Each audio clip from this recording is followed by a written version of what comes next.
Let's go first to NewsNation correspondent Stephanie Haynes, live for us in East Palestine, Ohio. And Stephanie, residents there will be able to confront officials tonight. Nichole, yes, they will. And EPA Administrator Michael Regan will be on the ground here tomorrow to see what the situation is like for himself. That is exactly what the people of East Palestine have been asking for since this crash. Tonight, they will get a chance to talk to officials face to face about their fears. Tonight's meeting was originally supposed to be a moderated town hall format, question and answer style. It has since changed to an open house style with booths and tables where people can go up to and ask their questions that way. We asked the mayor's office why the change in format, and we haven't heard yet.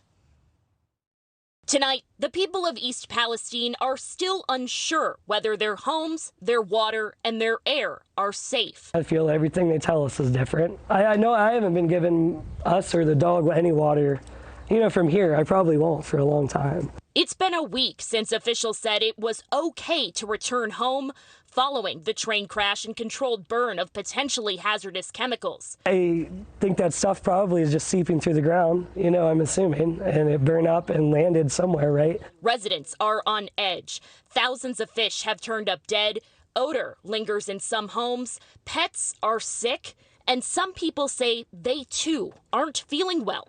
One family telling NewsNation's Brian Enton on Cuomo Tuesday they have been diagnosed with upper respiratory infections. I knew something was different when we left town and there was that chemical smell in your nose, as if you were in the bathroom cleaning with bleach and you walk out and you still smell that bleach in your nose. The EPA is on the ground, testing more than 400 homes, 21 wells, and monitoring the massive cleanup. Officials maintain the air is safe to breathe and caution those who use private wells to instead drink bottled water, while they continue to test the soil and groundwater at the site of the crash.